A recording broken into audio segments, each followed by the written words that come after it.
नए साल में आपकी और हमारी पहली मुलाकात है। आपको नव वर्ष की बहुत ही हार्दिक शुभकामनाएं। परमात्मा से प्रार्थना करता हूं कि नए साल में आप सबके लिए मंगलमय हो, शुभमय हो। नव वर्ष में आप लोग अपने कलम के माध्यम से, अपने इलेक्ट्रॉनिक साधन के माध्यम से प्रदेश के लोगों के सामने सरकार की कमी और खामियों को उजागर करो, और जहां प्रदेश के अंदर लोगों की अनदेखी हो उससे सरकार को अवगत कराओ। एक बार फिर आपको नए साल की हार्दिक शुभकामनाएं।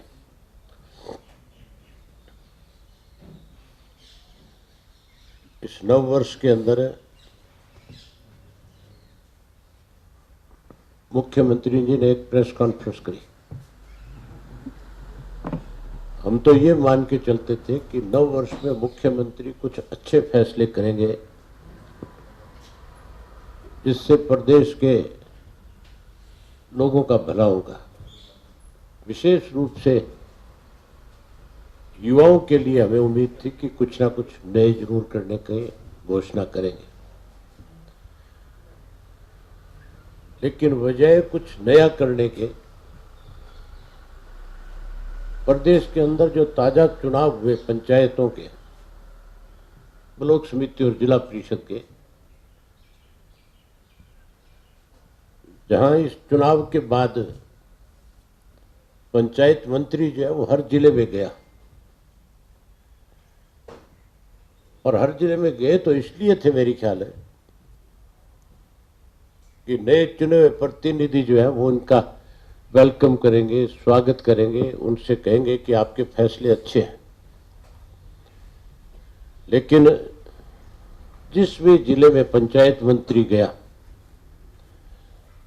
चुने हुए प्रतिनिधियों ने जब उनसे सीधी बातचीत शुरू करी तो उन्होंने खुल करके ये कहा कि हमारे अधिकारों पे डाका डाला जा रहा है, हमारे अधिकार कम किए जा रहे हैं। मुख्यमंत्री बारी बारी से ये कह रहा है कि हमने पंचायतों को और ज्यादा अधिकार दिए,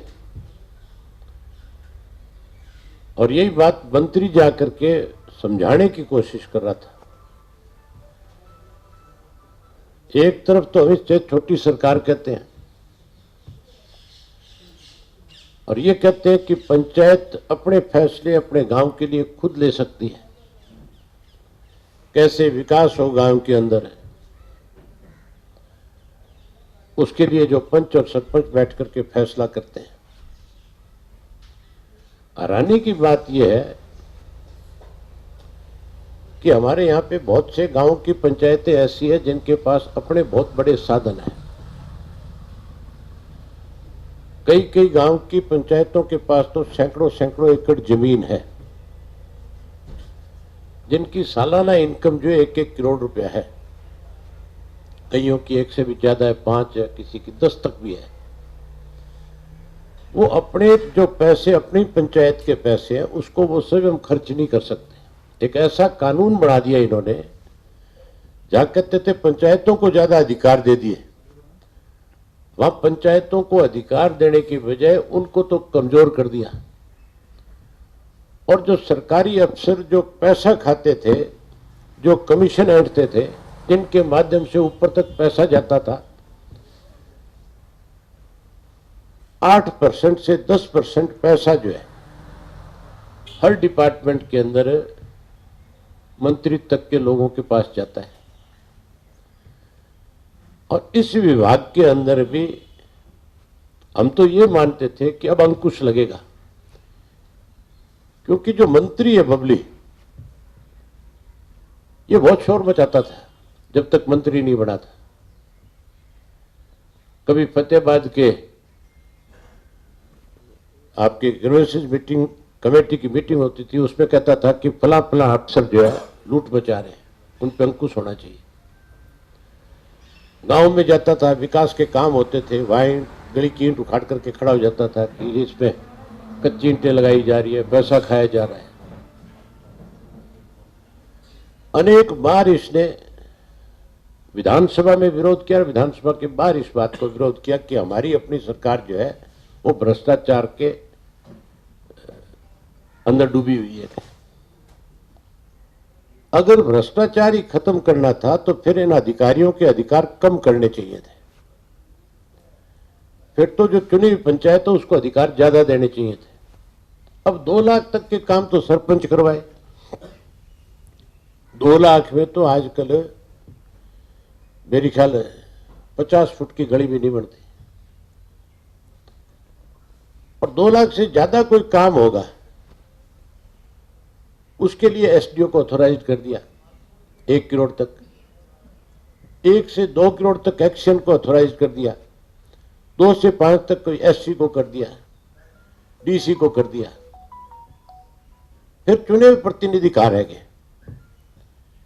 फिर तो इसका मतलब यह हो गया कि आप चुने हुए लोगों के खिलाफ जो है षड्यंत्र के तहत उनको कमजोर करने की कोशिश करते हो। इसीलिए आज सब जगह पे सरकार का विरोध है। मैं तो आज आपके माध्यम से चुने हुए प्रतिनिधि जो है, जो सरपंच है, जो ब्लॉक समिति के मेंबर है, जिला परिषद के मेंबर है, उनसे एक बात कहना चाहता हूं कि आप अपने अधिकारों के लिए राजनीति से ऊपर उठ करके इकट्ठे हो और इकट्ठे होकर के सरकार को इस बात के लिए मजबूर करो कि जो हमारे अधिकार पुराने थे हमें वो वापस किए जाए। हमें इस बात की छूट हो कि हमारे गांव का पैसा जो पंचायत का है हम अपने डेवलपमेंट में उस पैसे को कहां खर्च करें, कैसे खर्च करें, उसके लिए हमारे ऊपर किसी तरह का अंकुश ना हो। अगर सरकार को लग रहा है कि कोई पैसा मिसयूज हो रहा है, दुरुपयोग हो रहा है, तो सरकार की अपनी एजेंसी है, उनसे उस बात की जांच कराओ। कोई गलत काम कर रहा है उसके खिलाफ कार्रवाई करो। आपने तो सब चुने हुए लोगों को चोर समझ लिया। सबको ये मान लिया कि ये लोग तो जो चुने हुए हैं ये तो केवल पैसा बर्बाद करने वाले और खाने वाले। आप कहते उनको खाने वाला हो, लेकिन सबसे ज्यादा अगर चोरी आज कहीं है तो सत्ता में बैठे हुए लोग इस बात को बढ़ावा दे रहे हैं। सत्ता में बैठे हुए लोग आज कमीशन के रूप में पैसा खा रहे हैं। ये मैं नहीं, पूरा प्रदेश कहते हैं, पूरे देश के लोग इस बात को कहते हैं। आपको हैरानी की बात है, भ्रष्टाचार की एक मिसाल बिल्कुल ताजा देता हूं। एक गांव है टोहाना हल्के का ही, बबली के अपने हल्के का गांव है। ये लोग कहते हैं कि हम बेईमान नहीं है, हम भ्रष्टाचार को खत्म करना चाहते हैं, हम भ्रष्टाचार पर अंकुश लगाना चाहते हैं। एक सबूत है भ्रष्टाचार का आपके सामने। इसके हल्के का अपना एक गांव है दमकोरा। उस गांव के अंदर नरेगा का पैसा खर्च होना था। अलग अलग 3 स्कीमों के तहत पैसा दिया गया और ये इसमें लिखा हुआ है कि ऑन गोइंग है ये सारे काम, जो सारे वर्क्स जो है।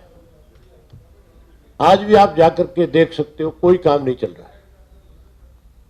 एक सिंगल काम भी जो ये 3 जो मंजूर हुए वहां पे, इनमें से एक सिंगल काम के ऊपर कोई छोटा मोटा काम आज नहीं चल रहा। आज भी आप जाकर के देख सकते हो। मैंने गांव से ये रिपोर्ट मंगाई है। मुझे जो वहां हमारे कार्यकर्ता थे उन्होंने भी, और गांव का जो चुनावा सरपंच है उसने भी, सबने बताया कि कोई पैसा हमारे गांव में इस तरह का नहीं खर्च हो रहा। पैसा जो पहला इन्होंने लगाया था वो रकम थी 13,04,143 रुपए एस्टिमेटेड जो था। और इसमें इन्होंने क्या किया है, काम हुआ ही नहीं, एक पैसा ही नहीं खर्च हुआ और रिलीज कर दिया पैसा जो है 8,08,966। ये किसको रिलीज किया गया, किसको दिया गया, किसके पास ये पैसा गया, कौन ठेकेदार था? इससे बड़ा भ्रष्टाचार और क्या होगा। इसी तरह दूसरा और इसी गांव के अंदर ही एक एस्टिमेटेड काम के लिए किसी गांव, मतलब काम भी क्या है कि गलियां नहीं बनती। जैसे मान लो एक गली जो है रामेश्वर नाम का आदमी है, उसके घर से लेकर के नथुराम के घर तक की गली बननी है। उसके ऊपर एस्टिमेटेड जो पैसा खर्च होना है वो लिखा हुआ है कि 7,66,697। और इसके अंदर जो है एक नया पैसा वहां उस गली के ऊपर लगाया नहीं गया, और उसमें भी पैसा रिलीज कर दिया 5,03,24 रुपए। अब किसको पैसा दे दिया, ये भी कौन खा गया इस पैसे को? ये मंत्री के अपने हल्के की हालत है। इसी तरह एक और गली का जो पैसा है वो था 24,05,963 रुपए, ये भी एस्टिमेटेड है। और इसके अंदर भी पैसा अब से पहले दे दिया गया 18,04,61 रुपए। तो भ्रष्टाचार है कि नहीं है? आज आप पत्रकार साथी बैठे हो, अपने वहां फतेहाबाद के साथियों को, टोहाने के साथियों को गांव में जाकर के पता कर ले। अगर हम कोई गुमराह कर रहे हैं, गलत कह रहे हैं, तो आप भी इसकी जानकारी ले सकते हो। किस तरह से लूट मचा रखी है इस डिपार्टमेंट ने। मुख्यमंत्री कहते हैं कि मैंने पंचायतों को जो है और अधिकार दे दिए। तो मैं मुख्यमंत्री जी आपके माध्यम से नए साल में एक बात कहना चाहूंगा कि अगर आपने अधिकार दे दिए और आपके फैसलों से चुने हुए लोग खुश हैं, तो फिर आपको एक पंचायत सम्मेलन बुलाना चाहिए और सारे चुने हुए प्रतिनिधियों को बुला करके आपको उनके सामने अपनी सारी बात रखनी चाहिए और हमें भी बुला लेना चाहिए। हम भी उस सम्मेलन में आ जाएंगे। अगर लोग उनकी बात से सेटिस्फाइड होंगे तो हम मुख्यमंत्री की बहुत प्रशंसा करेंगे कि मुख्यमंत्री का फैसला बहुत बढ़िया है। और अगर चुने हुए लोग विरोध करेंगे तो फिर मुख्यमंत्री को प्रदेश के लोगों से माफी भी मांगनी होगी और अपना जो गलत फैसला इन्होंने किया है उस फैसले को वापस भी लेना पड़ेगा। अगर ये फैसला वापस नहीं लेंगे तो जहां चुने हुए प्रतिनिधि एकजुट होकर के सरकार का विरोध करेंगे, वहीं इंडियन नेशनल लोकदल पार्टी का एक एक कार्यकर्ता उन चुने हुए प्रतिनिधियों के साथ खड़ा होकर के, चाहे वो किसी भी राजनीतिक दल के होंगे, उनकी लड़ाई लड़ने का काम करेगा। हम इस तरह से हरियाणा के चुने हुए लोगों के साथ भेदभाव नहीं होने देंगे।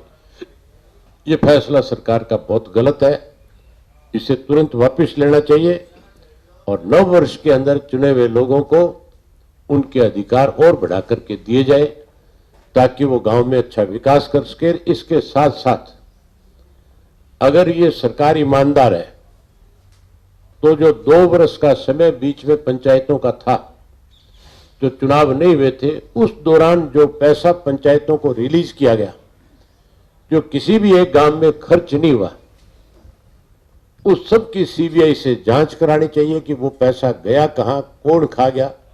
केवल कागजों में दिखाया गया। हैरानी की बात है, बीडीओ सस्पेंड किए गए, एसडीओ सस्पेंड किए गए, जेई सस्पेंड किए गए। जिन लोगों ने, जिस डिपार्टमेंट ने उनको सस्पेंड किया, उन्हीं लोगों ने पैसे लेकर के उनको फिर से बहाल कर दिया।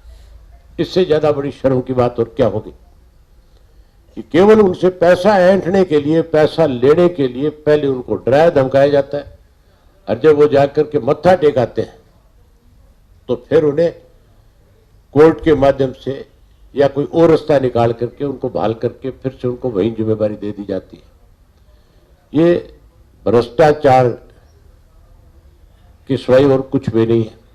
ये जो सरकार है जिसके ऊपर पहले दिन से पूरे प्रदेश में आम आदमी की जबान पे एक ही जिक्र है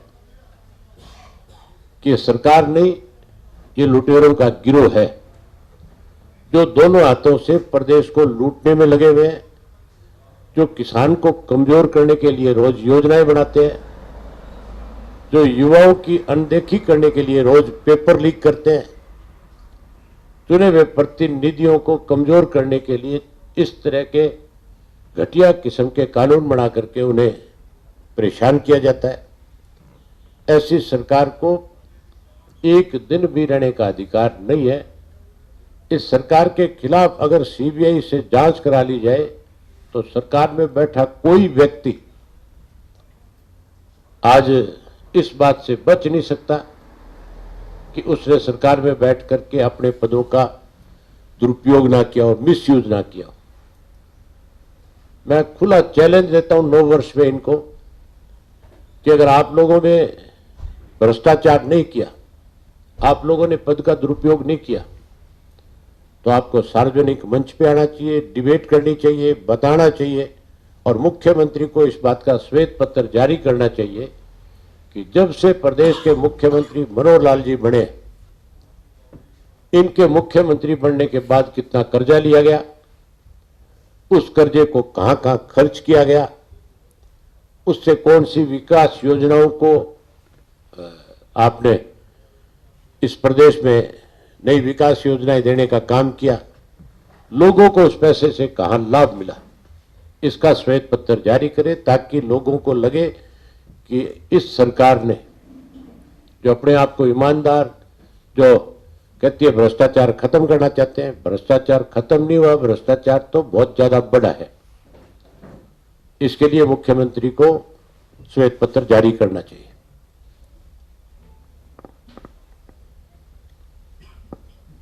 आपने कोई अपनी तरफ से 9 वर्ष में कोई नई बात पूछनी हो तो? वैसे तो मेरे से ज्यादा आपको पता है कि ये लोग कितने बड़े चोर हैं, है कि नहीं है? आप सारा दिन इनके बीच में रहते हो, मुझे तो ये कभी कभी मिलते हैं विधानसभा में, आपको तो रोज मिलते हैं, रोज का पता होगा कितना कितना कमा रहे हैं।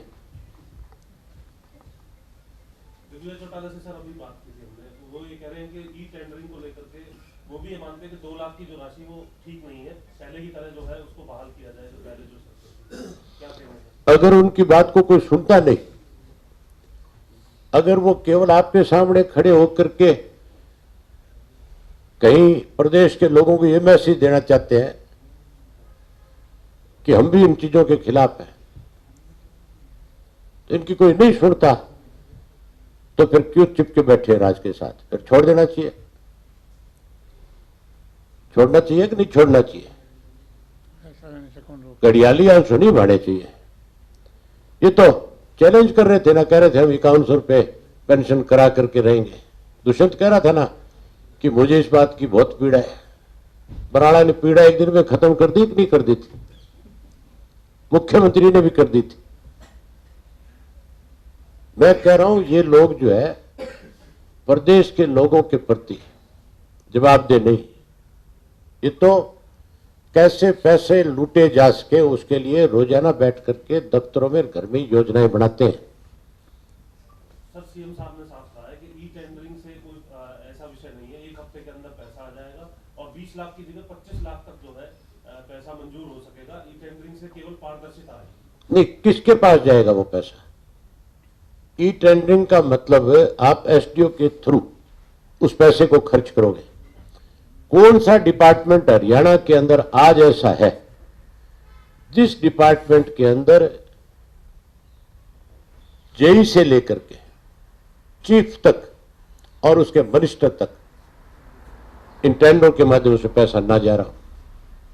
कोई एक भी ये बात कहे कि मैं पैसे नहीं लेता, उसको अगले दिन पकड़ा देंगे पैसे लेते हुए। आपने सरसा के अंदर एक इश्यू हुआ था, अभी परसों की बात है, जो वहां से उम्मीदवार रहा था गोकुल सेतिया, वो स्वयं जो है नगर परिषद में गया और उसने नगर परिषद के अंदर पैसे जो है उनकी फोटोकॉपी करके, फोटोकॉपी अपनी जेब में डाली, किसी साथी को कहा कि जा फलाने आदमी को रिश्वत के तौर पे पैसे मांगता है, दे दे, हम इसको पकड़वाएंगे। और काम के लिए पैसे देने थे, जाकर के उसने उसको पैसे दिए, पकड़ लिया। जिसको पकड़ा उसके खिलाफ पुलिस ने कार्रवाई करने की बजाय, हैरानी की बात है, उस गोकुल सेतिया के खिलाफ जो है मुकदमा दर्ज कर दिया हरिजन इलेक्ट्रिसिटी का कि आपने उसको बैठा करके रखा कर्मचारी को, इसका मुकदमा बना दिया। तो चोर चोर मशेरे भाई है कि नहीं है? जो चोरी करता है, जिसको सरेआम पकड़ लिया जाता है, उसके खिलाफ कार्रवाई करने की बजाय उसकी तरफ से मुकदमे दर्ज कराए जाते हैं। इससे और घटिया सत्र सरकार का क्या होगा? ये जो ई टेंडरिंग है, ये कमीशन खाने का एक माध्यम है, ये पारदर्शिता नहीं है। मुख्यमंत्री जो जाकर के करोड़ों रुपए की घोषणा करता है उसमें ई टेंडरिंग है, उसमें ई टेंडरिंग है क्या? अगर वो प्रदेश का मुख्यमंत्री है तो गांव का सरपंच भी अपने गांव का मुख्यमंत्री है, उसको अधिकार है अपने गांव का पैसा अपने गांव में खर्च करने का, उसके ऊपर अंकुश है। और मुख्यमंत्री पे कोई लगाम नहीं है इस बात की। जो इनको 15-15 करोड़ रुपए मिनिस्टरों को दे रखे हैं, जो अलग अलग प्राइवेट संस्थाओं में जाकर के देते हैं, कमीशन खाते हैं उसमें से, उन पे कोई अंकुश नहीं है। उन पे अंकुश है जो चुने हुए प्रतिनिधि हैं।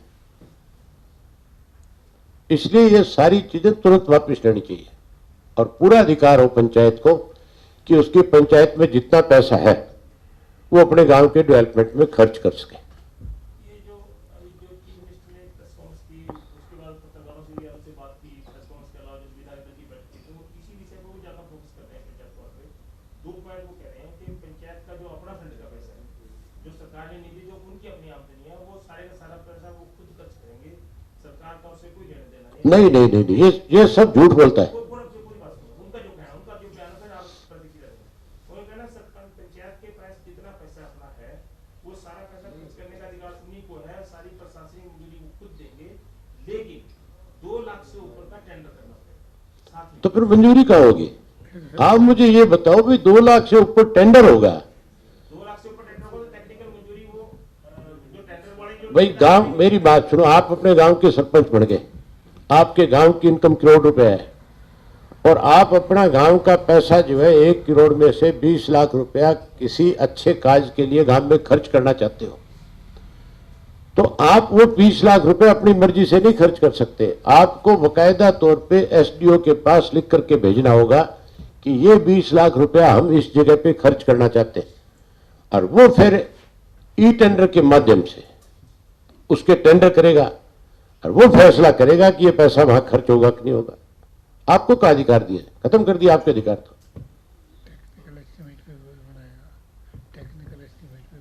टेक्निकल एस्टीमेट भी तो रोज बनेंगे कि नहीं बनेंगे? टेक्निकल के तो बोला जेईएसटीओ एक्शन एसटी अरे तो वो पंचायत के अधिकार। आप एक चीज बताओ मुझे, मुख्यमंत्री जो बनता है वो कहता है मैं प्रदेश का मुख्यमंत्री हूं, और इस मुख्यमंत्री ने स्वयं ये बात स्वीकार करी है कि गांव का सरपंच गांव का मुख्यमंत्री है।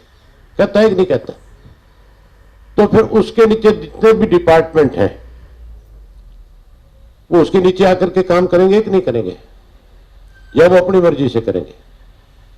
उसके अधिकार तो आपने खत्म कर दिए, छीन लिए। वो अपनी मर्जी से कोई काम कर ही नहीं सकता। उसने तो रिक्वेस्ट करनी है जाकर के अधिकारियों से कि भाई मैंने ये काम करवाना, इसके लिए मेरी मदद करो, और वो मदद करेंगे फिर 8% कमीशन रख करके। सरपंचों को तो चोर बना दिया इन्होंने।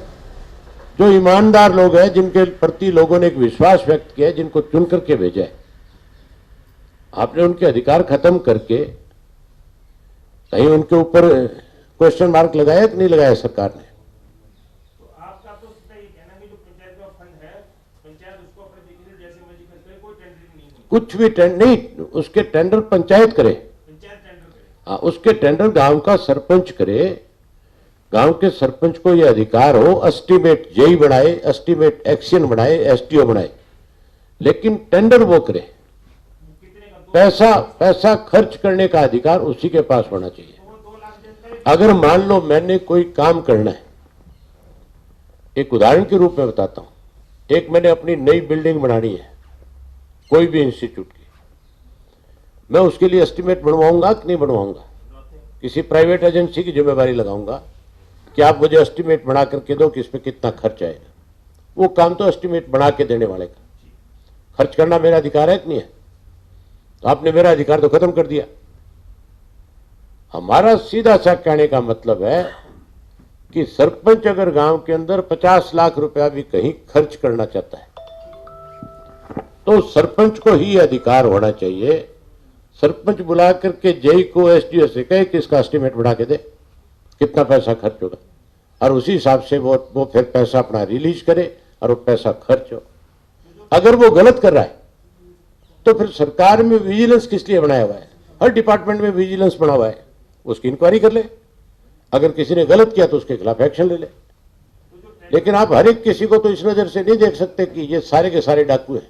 जैसे 2011 से 20 लाख रुपए तक के काम, 20 लाख के ऊपर के टेंडर होते थे, 20 लाख तक के पंचायत खुद करा सकती थी, अब ये 2 लाख कर दिया। तो अभी आपका जो कहना है कि जो जितने पैसे खर्च करें, 20 लाख से ऊपर के टेंडर हो, 20 लाख से नीचे के, मैं कहता हूं एक नया पैसा भी चुनाव प्रतिनिधि जो है उस पर अंकुश नहीं लगना चाहिए कि वो खर्च नहीं कर सकता। अगर मिनिस्टर अपने डिपार्टमेंट में खर्च कर सकता है, अगर चीफ मिनिस्टर को इस बात की छूट है कि वो जहां मर्जी जाकर के जितना पैसा दे सकता है और खर्च कर सकता है, अनाउंस कर सकता है, तो गांव का सरपंच गांव के लिए हर पैसा जो है अनाउंस कर सकता है, ये उसके अधिकार है। सर, पिछले दिनों पंचायत मंत्री नरेंद्र बबली गांव में गए, वहां सरपंच नहीं पहुंचे, तो उन्होंने कहा कि सरपंच नहीं आए हैं तो कोई बात नहीं, गांव के लोगों को राइट टू रिकॉल का अधिकार है, ऐसे सरपंच को अगर गांव चाहेगा तो हटा देगा। यानी सर मंत्री जाए सरपंच ना आए, तो इस तरीके की बात कहना कितना उचित है? इनको ये पता ही नहीं है बेचारों को प्रजातंत्र क्या चीज है। ये तो सूत बैठ गई, एमएलए बन गया और मंत्री बन गया। मंत्री कैसे बना इसके लिए आप सबको पता है, कौन नहीं जानता इस बात को। बबली अगर किसी गांव में जाए और उस गांव का सरपंच नहीं आए, पंच नहीं आए, उसके पास कहां से अधिकार आ गया कि वो उसको सस्पेंड कर दे या उसको राइट टू रिकॉल के तहत हटा दे। उसको यही पता नहीं है राइट टू रिकॉल है क्या। राइट टू रिकॉल के लिए पहले गांव की मीटिंग बुलाई जाती है और गांव के लोग फैसला करते हैं। मंत्री को बहुत घमंड है इस बात का, तभी तो हर जगह जूते खा गया है। कौन सा जिला बचा था जिस जिले के अंदर इसका विरोध नहीं हुआ? कौन सा जिला ऐसा था जिसमें इसने हाथ जोड़ करके माफी नहीं मांगी हो? ये कोई इन पदों पर रहने के लायक लोग थोड़ी हैं। कैसे विधानसभा के अंदर, आपने इस विधानसभा के सेशन में देखा नहीं क्या हालत थी इस मंत्री की? जब उससे पूछा जा रहा था इस बारे में, पंचायत वाले इश्यू पे, कोई जवाब नहीं दे पा रहे थे। इनको इनके अधिकारों में पता नहीं है बेचारों को। ये दूसरों के अधिकार खत्म करना जानते हैं, इनको ये पता नहीं है तुम्हारे क्या अधिकार है।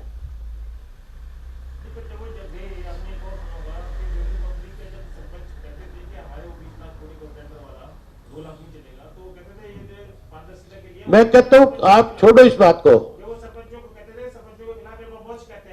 मैं आता हूं यही तो उसको पूछो भी सरपंच की शिकायत तेरे पास किसने करी तो तू उसकी जांच करा ले। कोई रोकता है तेरे को? किसी ने रोका है इसको? कोई मंत्री के पास अगर किसी की शिकायत आती है तो उसका काम है उसकी जांच कराओ, लेकिन किसी को डराने का अधिकार तो नहीं दे रखा है इनको। अभी आप एक यात्रा की शुरुआत करने जा रहे हैं, क्या खाका क्या प्रारूप रहेगा? मेरी यात्रा से बहुत लोगों को तकलीफ होगी।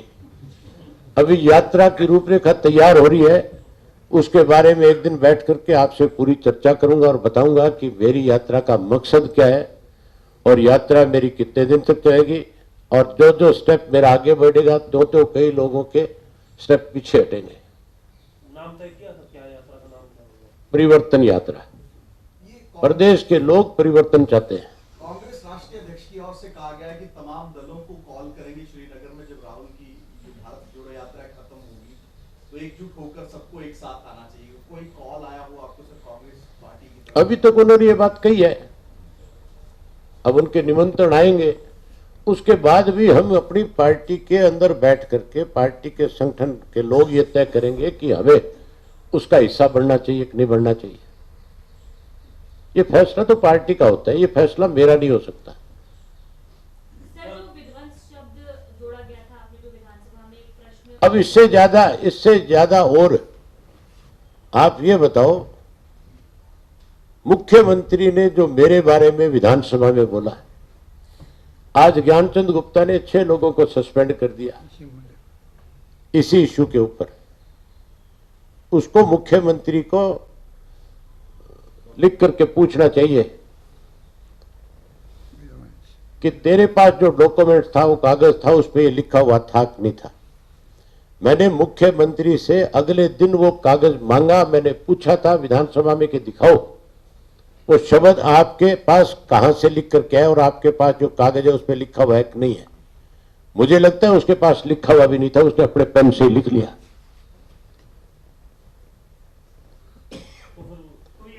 आप एक चीज बताओ मुझे, आपने इस शब्द के ऊपर तो इतने लोग सस्पेंड कर दिए, जो जानकारी आपने लोकसभा में दी उसके ऊपर क्या किया आप तक?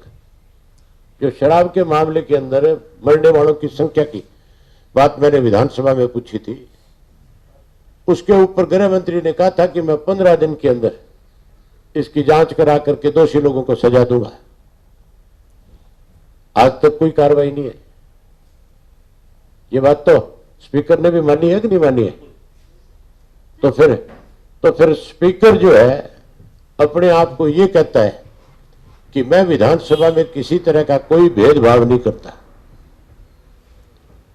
तो फिर गृह मंत्री को चिट्ठी लिख करके जवाब मांगना चाहिए कि नहीं मांगना चाहिए?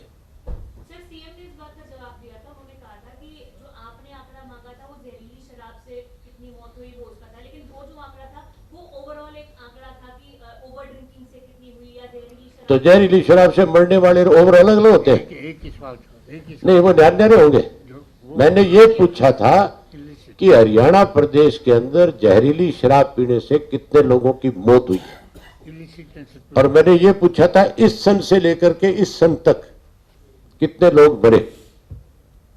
मेरा सीधा सवाल था। कल सर हमने स्पीकर साहब से पूछा था कि आपने ये विध्वंसक शब्द पे तो कार्रवाई कर दी, बाकी मामला था कमल गुप्ता के एक आंकड़े पूछे गए थे मुसीबत में मरने वाले लोगों के, या फिर आपने जो जहरीली शराब का जो आंकड़े मांगे थे, उनका ये कहना था कि जो कंसर्न मंत्री है वही अपने अधिकारियों को करेंगे। कमल गुप्ता की तरफ से तो अब तक कोई कार्रवाई भी नहीं की गई, और अनिल विज ने 15। अरे भाई, स्पीकर का काम क्या है? उसकी विधानसभा के अंदर अगर कोई व्यक्ति आकर के झूठे आंकड़े प्रस्तुत करता है, वो उसके खिलाफ कार्रवाई करे कि नहीं करे?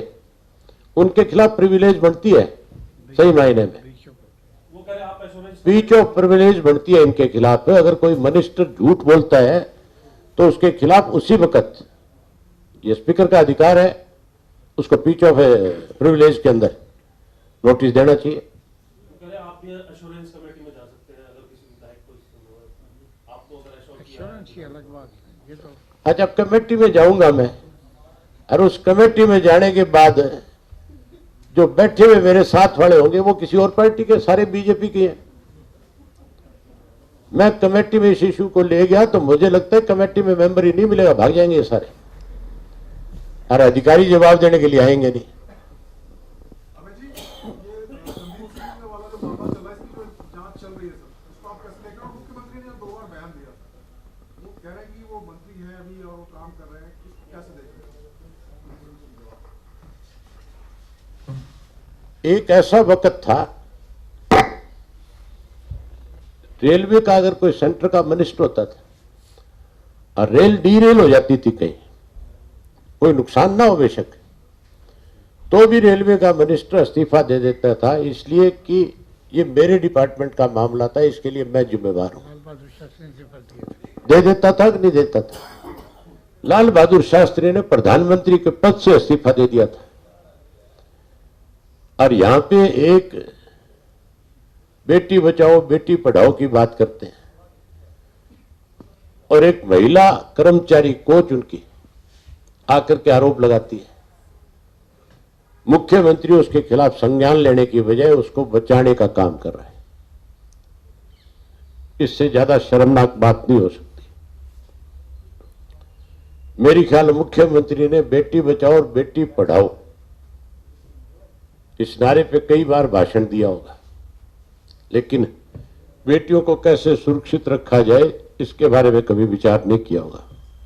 मुख्यमंत्री को सोचना चाहिए कि तू क्या फैसला ले रहा है, किस तरह से तू सरकारी वकीलों की जिम्मेवारी लगा करके उसको बचाने का प्रयास कर रहा है। ये लोग बचेंगे नहीं। अगर इनको पुलिस से क्लीन चिट भी मिल गई तो आप देखना कोर्ट इस पर संज्ञान लेगी और इसको मंत्री पद से जाना होगा, ये बचेगा नहीं, हर हालत में जाएगा। मुख्यमंत्री ने ये भी कहा, सवाल ये था कि एसआईटी हरियाणा पुलिस ने भी इसमें गठित की है। अरे बड़ी हैरानी की बात है। नहीं, वो कह रहे हैं कि पॉलिटिकल एंगल की भी जांच करेगी, क्योंकि एक पार्टी ऑफिस में बैठ के आरोप लगाए गए हैं, ऐसी शिकायत। मैं मुख्यमंत्री को खुला चैलेंज देता हूं इस बात के लिए। इस मुख्यमंत्री ने हमारी पार्टी के लिए कमजोर करने के लिए बहुत षड्यंत्र रचे। जिस दिन इंडियन नेशनल लोकदल पार्टी सत्ता में आएगी, मैं इस बात की इंक्वायरी कराऊंगा कि तैने किस किस तरह से हमारी पार्टी के विधायकों को लालच दे करके तोड़ने का काम किया, और अगर कहीं सबूत मिल गया तो फिर देखना किस तरह की कार्रवाई होगी। हैरानी की बात है, कल एक आदमी ने परसों सुसाइड किया बहादुरगढ़ के अंदर, जगदीश नंबरदार नाम था। चौधरी मांगेराम हमारे टाइम में मिनिस्टर होते थे, उनका बेटा था। उसने सुसाइड कर लिया, एसआईटी बना दी। एसआईटी का काम है इंक्वायरी करना, एसआईटी का काम नहीं है किसी के खिलाफ गिरफ्तारी वारंट लेना। हमारी पार्टी के अध्यक्ष चौधरी नफेस सिंह राठी के खिलाफ एसआईटी ने गठन होते ही सबसे पहले रेड करी उसके घर में जाकर के। वो पॉलिटिकल काम से बाहर गए हुए थे।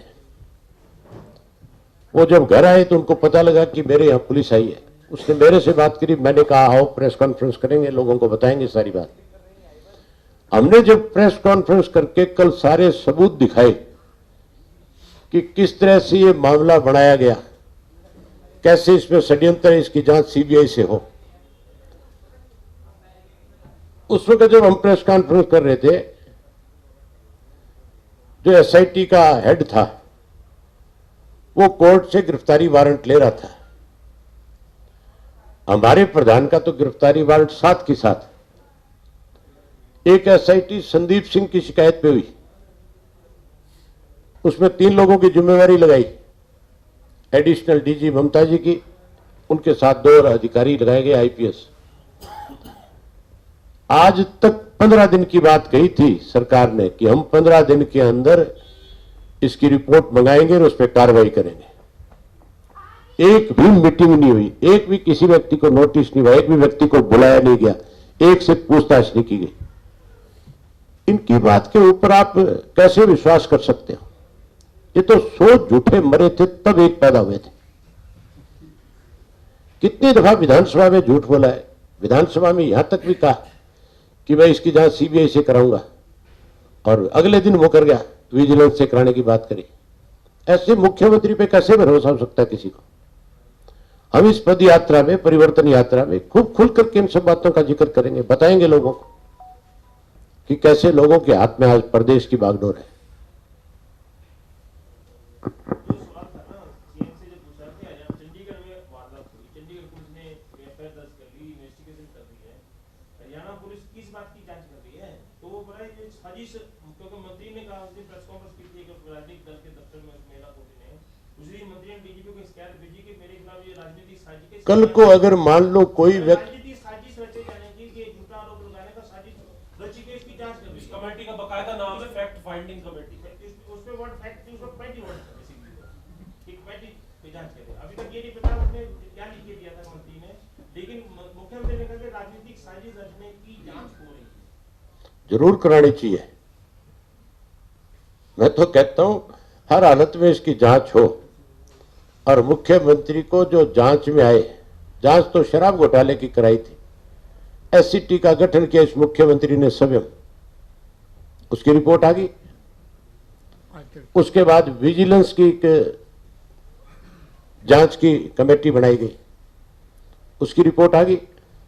उसके बाद इस मुख्यमंत्री ने चीफ सेक्रेटरी की 1 मेंबर की कमेटी बनाई, क्या रिपोर्ट आ गई।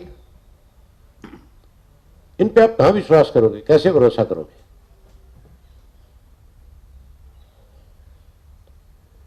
हैरानी की बात है, नफे सिंह का नाम मरने वाले ने ले लिया, उसके तो गिरफ्तारी वारंट आ गए। कल को कोई और व्यक्ति अगर सुसाइड करे, इस मुख्यमंत्री का नाम ले ले, तो फिर तो इसको भी तैयारी कर लेनी चाहिए। कोई प्रधानमंत्री का नाम ले ले, फिर तो ये कितने किसान 700 से ऊपर मरे थे, 750 किसानों ने बलिदान दिया था हमारे इसमें किसान आंदोलन के दौरान। अनेक किसानों ने ये बात लिखी थी कि हम इसलिए सुसाइड कर रहे हैं आज कि किसान के साथ अन्याय केंद्र की सरकार ने किया, कानून बनाने वाले लोगों ने किया। कानून प्रधानमंत्री ने बनवाए थे, फिर तो प्रधानमंत्री के खिलाफ भी एसआईटी का गठन होना चाहिए था, और प्रधानमंत्री के खिलाफ भी वारंट लेकर के उसको गिरफ्तार करना चाहिए था। कितने घटिया सतर पे उतरे हुए लोग हैं ये। उन 750 लोगों की मौत का जिम्मेवार कोई तो होगा, जिन्होंने सुसाइड किया या जो मरे वहां पे ठंड की वजह से, गर्मी की वजह से, हार्ट फेल होने की वजह से। आपने सब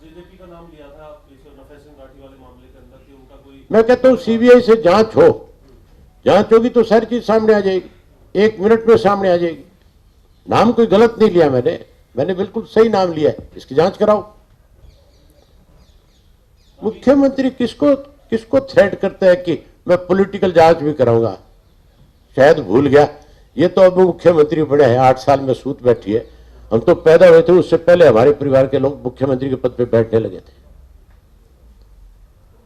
और आज भी इसका काम भी हमारे बिना नहीं चलता। हमारे परिवार के सदस्य हैं जो इसका राज चला रहे, ये तो सामने घर बिठा दिया इसने।